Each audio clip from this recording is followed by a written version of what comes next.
Billionaire casino magnate that Steve Wynn is best known for revitalizing the Las Vegas Strip in the 80s and the 90s. His Wynn Macau resort in China is now the highest rated resort in the world. According to Forbes, his resort overall brought in nearly $4.5 billion with a B in net revenue last year. Now Wynn has taken on a new role as finance chairman of the Republican National Committee. His focus is the 2018 midterm elections, and Steve Wynn joins us. Mr. Badass Las Vegas, at the table, Steve Wynn. I thought we were going to explore our sexuality. Why are you confused about that, Steve Wynn? I'm not prepared. No, but congratulations on the big rating that you got. But when people think about you, they think of Las Vegas, they think of success, and then they think of you and Donald Trump together. This is such an unlikely pairing because back in the day, he called you a scumbag. You said he was all hat and no cattle. Did you two just decide, let's let bygones be bygones? That was a long time ago. Yeah. Or to quote Scott Momaday, back when dogs could talk. Long time ago. And both of us are too old to have any enemies. So how did this new partnership come together? Well, I watched President Trump risk everything in his personal life to go on this journey. And the most incredible chain of events that led to us having unified government and a president with the courage, the unshakable courage to do the right thing by, I think most of us privately, Democrat or Republican, realized that we needed to fix some things in America very badly. Look, at the only chance for anybody's life to be improved is a demand for their labor. But you did not support him in the primaries. You supported Marco Rubio. What I did, candidly, when the debate concerned China and things like that, and was rather unfocused but general. I'm in business in China. Yeah. I have great respect for the government there, and I have 20,000 employees or more there. And I wanted to stay out of the line of fire until the discussion about the People's Republic of China was more focused. Yeah. And basically, as a businessman, I didn't want to get confused in my public opinion when Donald was campaigning. And there's quite a bit of difference between, as you can see, the president has taken a rather clear view about one China.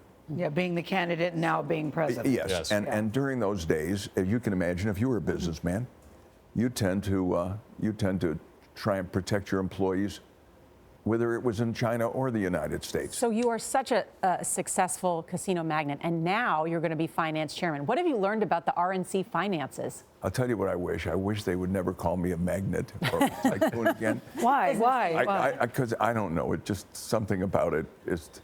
I'd like to be known as a guy that can design a building and is close to his employees. That rating, incidentally, wasn't about money. It was about product quality and service. So, but enough about the company. Look, there are a lot of us that believe it was sort of a dark winter for the past 8 years in terms of the private sector and job creation.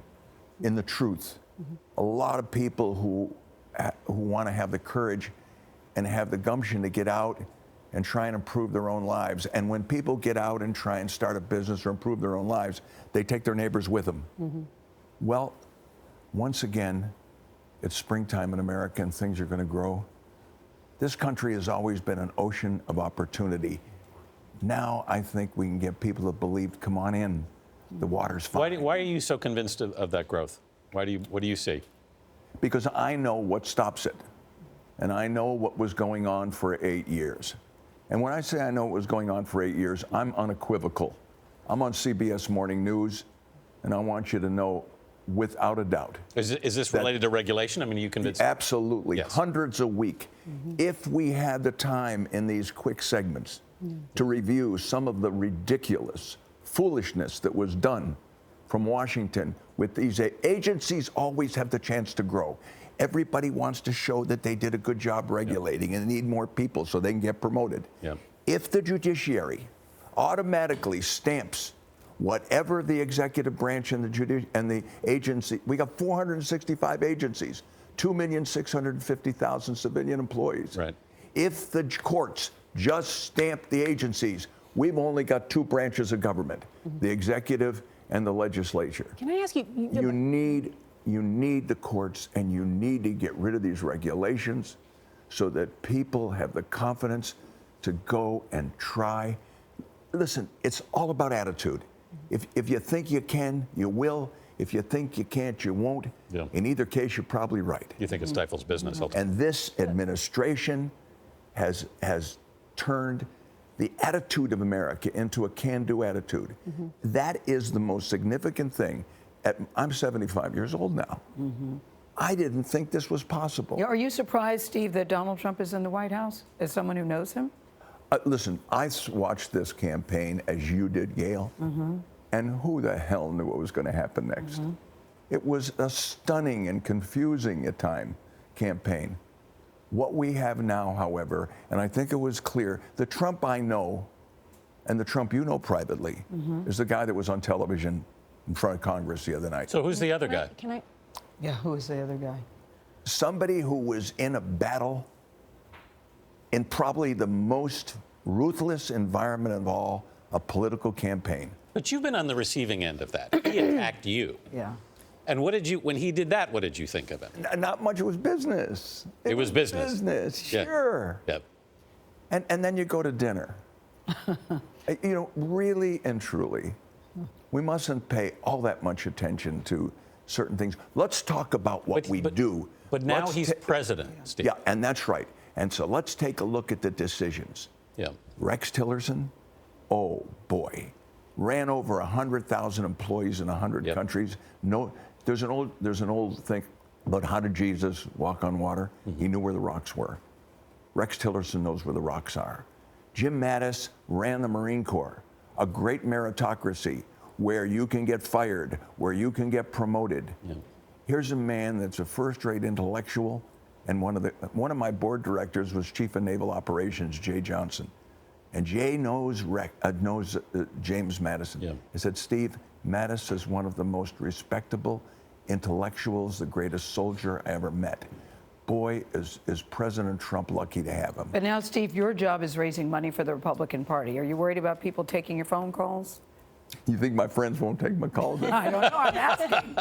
You know, Gayle, you might be right about that. But raising money isn't so much the core of what I'm doing, is reminding everybody, young people and old people, that this is a chance to preserve and protect the things in America that have made America great in the first place. We've been in a little bit of a rut, an emotional rut, and we need to break out and know that everything is in reach again. And I think it's going to happen. We've been worried about robots and losing jobs. What we forget so often is the innate drive of the American people to make a better life for themselves is almost unstoppable. Look, I have lousy eyesight, as you guys know. But I'm never afraid to grab someone's hand and tell them to take me where I want to go. And you know something, when we get there, everybody loves being along for the trip. That's a sort of a metaphor for everybody that wants to make a better life for themselves. What is the role of government anyway, Norah? Thank you, Steve. We are out of time because we just have 2 short hours on this program. But thank you so much. Two short hours. Life in a short segment. I know. We are so glad you were here. Thank you so much. Anytime. You're welcome. To have you here.